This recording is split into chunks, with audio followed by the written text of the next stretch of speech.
next champion, it's Django Francisco Bustamante! I'm ready, I got it, I'm ready. I'm ready, I got it, I'm ready. 3, 2, 1, we can show you how it's done. I'm ready, I got it, I'm ready. I've been down and out. Magandang hapon mga kabilyards! Ako si Rona At ako naman po si Elisa ng Dreams Pro Philippines Corporation. Ngayong hapon ay makakasama natin ang isa sa pinakatanyag at hinahanga ang pangalan sa larangan ng bilyar. Sa mahabang panahon ng kanyang karera, hindi lamang siya ang nag-uwi ng mga parangal, kundi nag-iwan din ng marka bilang isang huwarang atleta. Ang kanyang mga nakamit na tagumpay ay patunay na nasa sipag at tiyaga at pagmamahal sa laro ay walang imposible. Di ba, Elisa? Tama ka dyan. Tulad ng ating mga naunang panauhin, siya rin ay may mga karanasang humubog sa kanyang pagkatao at mga inspirasyong nagsilbing lakas sa likod ng kanyang tagumpay. Mula sa simpleng simula hanggang sa malalaking entablado ng bilyar, pinatunayan niyang kayang maabot ang pangarap sa sipag at determinasyon. Kaya't sa hapong ito, ikinararangal naming ipakilala sa inyo ang isa sa pinagmamalaking bilyarista ng Pilipinas, Mr. Francisco Django Bustamante. Hello. Good afternoon po. Yan, hello po sa inyong mga kabilyards. Muli ako po si Blessy, ang isang representative ng Dreams Pro Philippines Corporation, para po matanong natin si Sir Bustamante about sa kanyang history or kung paano siya nagsimula bilang bilyarista. Hello po, sir. Hello, good afternoon. Yan. So, unang tanong po ay, paano po kaya kayo nagsimulang maglaro ng bilyar? Nagsimula ako nung edad kong 12 anyos. Kasi yung kapatid ko, nagkaroon siya ng maliit na restaurant doon sa bayan namin sa Tarlac City. So, ang katabi niya, bilyaran. Tumira-tira ako, ganon. Opo. Sabi ko, ba, maganda palang ano ito, maganda palang laro ito, sabi ko. Ayun, hanggang sa nauwi sa araw-araw na ako doon, nag-i-spatter ako. Tapos nakita ako nung may-ari ng bilyaran, sabi niya, o sige, papayagan kita mag-practice dito na hindi ka na magbabayad. Basta linisin mo lang yung mesa, sabi niya, pagka closing time, ikaw maglinis. Sabi ko, sige boss, ako nang bahala dyan, sabi ko. Hanggang sa gumaling ako, gano'n, nilalaban na nila ako ng mga pustahan. So, hindi na ako umiwalay hanggang ngayon. Pinili niyo po ba ang pagpasok ninyo sa larangang ito? O naniniwala po kayo sa itinadhana kayong mapunta sa mundo ng bilyar? Siguro tinadhana kasi nung nagustuhan ko na itong larong bilyar, gumagaling ako kasi tinatalo ko na yung mga maggaling Then, mayroon po ba kayong personal na paniniwala o prinsipyo na pinanghahawakan bilang manlalaro? Ang paniniwala ko kasi nakita ko sa sarili ko na sabi ko, yung gumagaling na nga ako, sabi ko, saka nagtiwala ako sa sarili ko. At may potential naman talaga ako nung bata ako. Kasi nakikita ko, bata pa ako, umuubos na ako ng bola, tsaka malakas ang loob ko. Kaya yun, ang pinanghawakan ko, yung pagtitiwala sa sarili ko. Ang larong ito, nasa puso. Tsaka kailangan masipag ka mag-practice, gano'n. Opo. Para gumaling ka. Tsaka makipag-tournaments ka, pustahan, gano'n. Eh yun naman ang tradisyon natin mga Pilipino. Opo. Yung gagaling ka lalo pag nagigipagpustahan. Yan. So, ano po yung pakiramdam na nire-representa po natin yung bansang Pilipinas? So, sa mga international. Siyempre ako, nung nag-international na ako, proud ako, dala ko yung Pilipinas. Lalo na pag nananalo ko, tinatawag ko na kagad sa sponsor namin. Napaka-proud ko na naging Pilipino ko. So, dumating na po ba sa punto na naisipan yung tumigil sa larangan ng bilyar?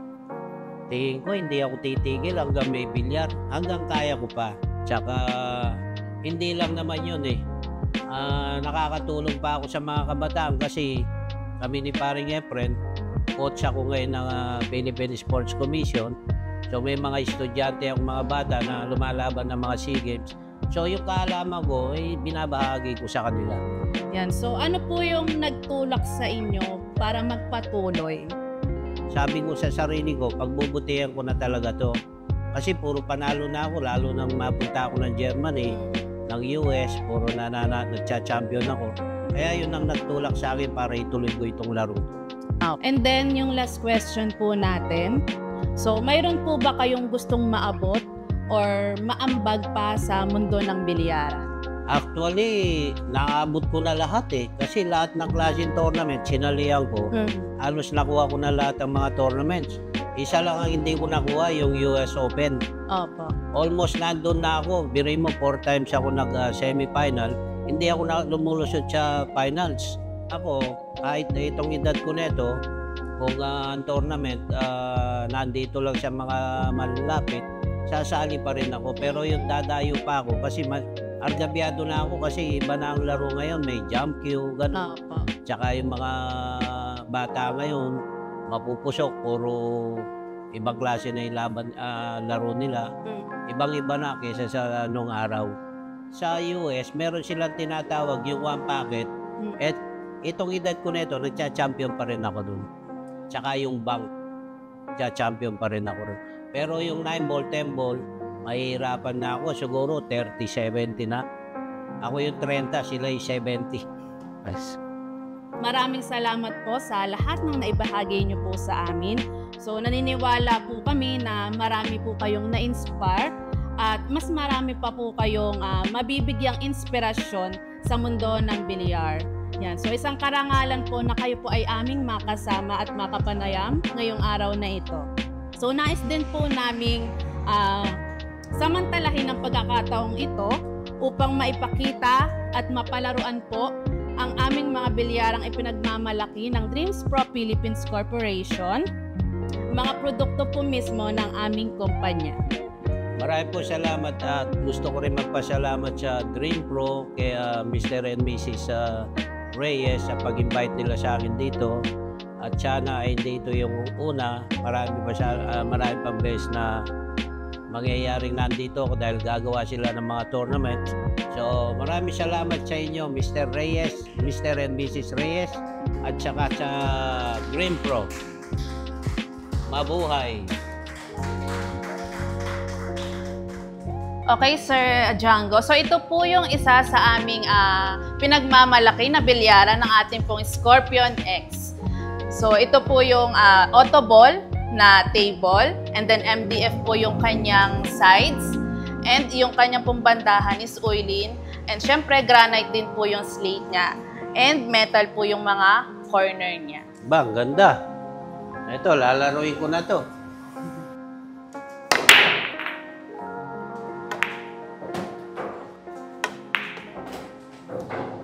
Yeah, so kamusta naman po yung paglalaro nyo dito sa aming Scorpion X? Ito, gaya na sinabi ko, maganda. Tapos, kita mo naman, di ako sumasablay.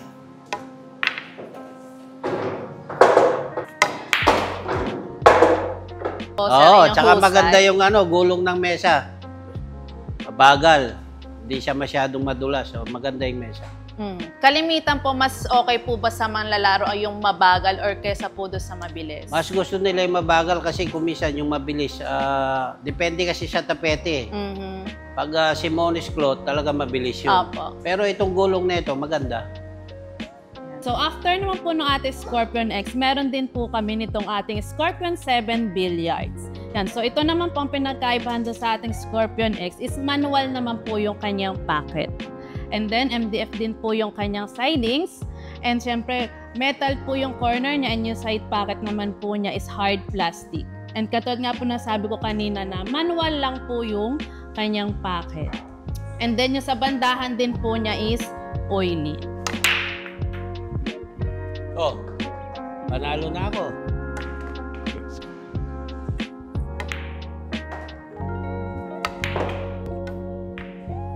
Ang ganda nitong mesa to, tsaka good condition siya. Kasi na mapapansin mo, pag medyo ang mesa mabounce, hindi masyadong good condition, pero ito maganda. Ganda nitong mesa. Kumbaga, recommended din po siya. Oo. So ito naman po yung aming pangatlo na billiard. Ito po yung ating Scorpion Standard na pang-amateur din po, pero rin po sa mga nag-uumpisa o sa mga matagal na rin pong naglalaro ng billiards. So katulad po nan, so manual din po yung kanyang packet and then plastic po siya. Unlike po dun sa Scorpion 7 is rubber po yung kanyang packet. And then metal din po yung sides niya. And then gray na ano po siya, gray na granite slate. And MDF po yung kanyang sidings.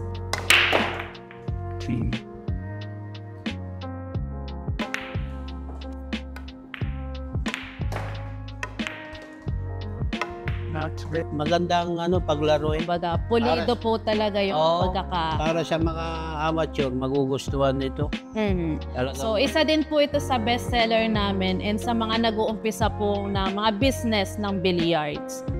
So, maraming salamat po, Sir Jacko. Maganda.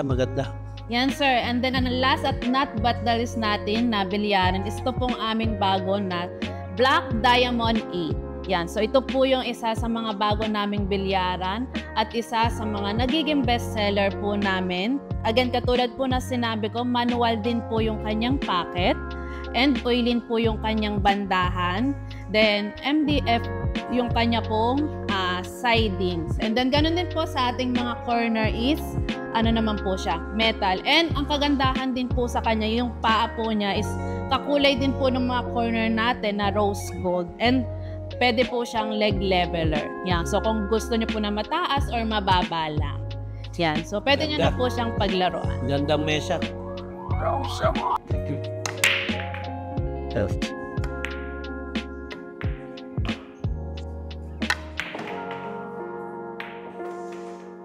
Lahat ng mesa maganda eh. Talagang mag-i-enjoy ka pag naglaro ka. Lalo na itong mesan to. Ganda-ganda. Yan, sir. So, maraming salamat po, Sir Django. Yan. Kaya't isang malaking karangalan po ng Dreams Pro Philippines Corporation para sa amin na marinig ang inyong opinion at pananaw tungkol po sa paggamit ng aming mga bilyaran.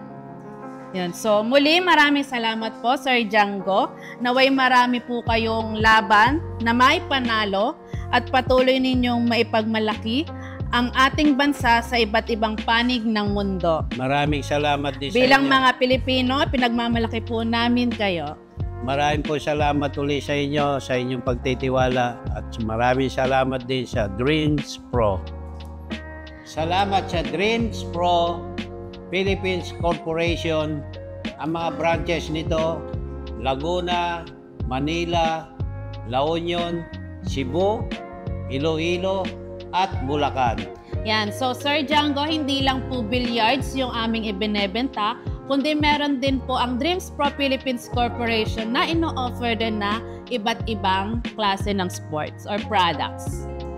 Offer the following product: billiard table, billiard accessories, billiard chair, arcades, football table, air hockey, table tennis, trampoline, casino, and supplies. Yan. So maraming salamat po muli, sir, sa inyong invitation or ipinabot sa amin na mga inspirasyon or mga natutunan nyo sa larangan ng billiard.